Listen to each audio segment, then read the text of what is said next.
Welcome back to the Deep Dive. Today, we're digging into the rather unique perspective of one Stefan Pinkwart. Ah, yes, Pinkwart.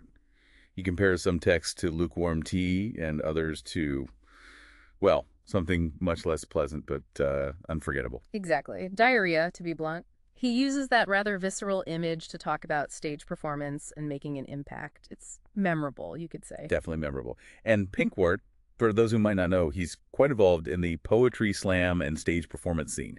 This piece we're looking at is apparently a member-only story, sort of an exclusive peek into his ideas. Right. And the core topic is really about how to craft performances, or maybe any communication that doesn't just evaporate, stuff that sticks. Even if it's initially uncomfortable, like his central analogy. Precisely. He uses this whole story about a German politician, Marcus Söder, and his, let's say, digestively challenging trip to India. Ah, Söder in India. Yes, that was something. Pinkwart doesn't pull any punches describing it, does he? Not at all. He calls him Bavaria's potato dumpling in human form with a crucifix necklace. I mean, that sets the tone right there. It certainly does. And then the details, the triumphal march, that wasn't, the slum selfie, the hashtag Söderis hashtag. The temple visit with a spoon. Yeah.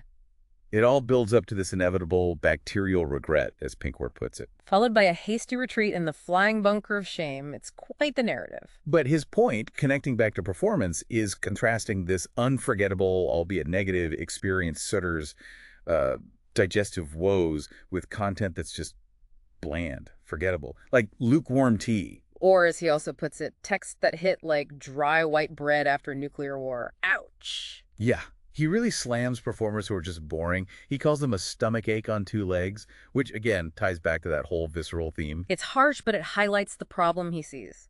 Blandness. Performances that just exist, without making any real impact. He even throws in a crack about text sounding like ChatGPT wrote it in underwear. That's quite an image. Sure. So he's really railing against mediocrity, against playing it safe to the point of being invisible. Exactly. And he argues that a key reason for this blandness is that performers, and communicators in general, overlook a powerful tool. A weapon, even. And that weapon is... repetition. Repetition. Yeah. Really.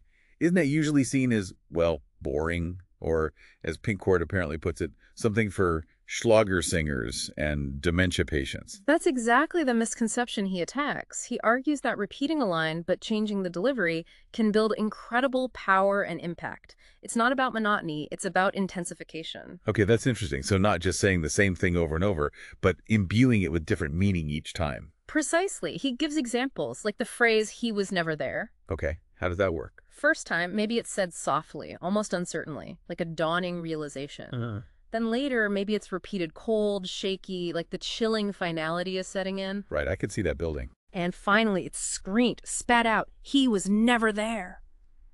It transforms from a simple statement into this raw expression of, say, profound grief or anger. Wow, okay, yeah. The repetition amplifies the emotion through the change in delivery. It's not the words themselves, but how they land each time. Exactly.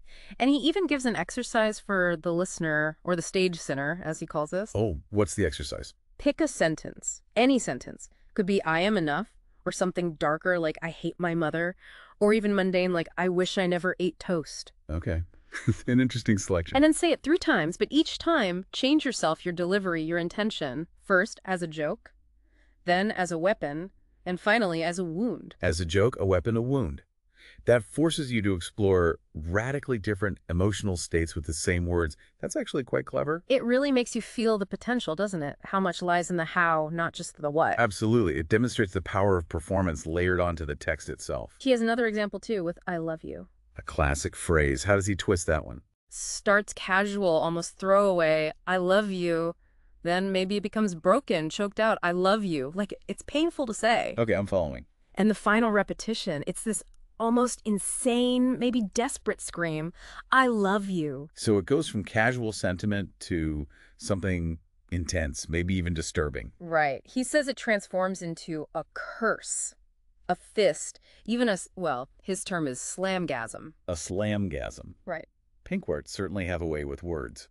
Provocative, to say the least. But it illustrates the point vividly, doesn't it? How repetition combined with shifting delivery can create massive impact. You don't need the curry or the tour of India, as he says, referencing Söder again.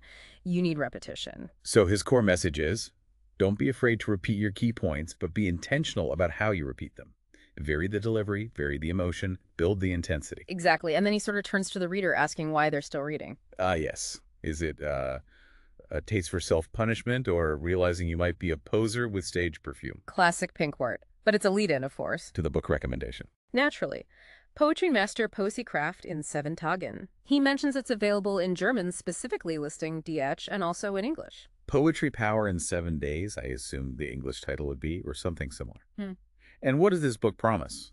Besides more Pinkwardisms. Oh, the promises are grand. Examples nastier than your ex after 3 glasses of red wine. Charming. Exercises that make even your spell check blush. Okay. A whole chapter on repetition, naturally, promising more depth than Söder's diarrhea trail through Karnataka. He really commits to that analogy, doesn't he? He does. And finally, a toolbox that makes you a slam monster. All delivered with apparently no cliches and no cheesy lines. Just impact. So it's a practical guide wrapped in very provocative language, aimed at making your communication hit harder. That seems to be the gist. Forget lukewarm tea. Aim for, well, something unforgettable. The key takeaway really is the power of repetition combined with varied, intentional delivery. It's a simple idea, but maybe profound in its application. We often avoid repetition, thinking it's weak, but he flips that completely. He certainly does. Which leads us to a final thought for our listeners. Building on Pinkwart's ideas. Go on. Consider a message you really want to land, something important to you. What single sentence, if you repeated it with different emotional weight, different intention, what sentence could unlock its deepest meaning and really resonate with your audience?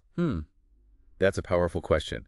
Taking one core idea and exploring its facets through repetition and delivery, how could that change how it's received? Something to mull over. And if you want more tools for that kind of exploration, Pinkwart's book, Poetry Master Posey Kraft in 7 Tagen, is his suggested resource. Duly noted. It sounds like quite the read. Indeed. Well, until next time. Sei kreativ, Stiff.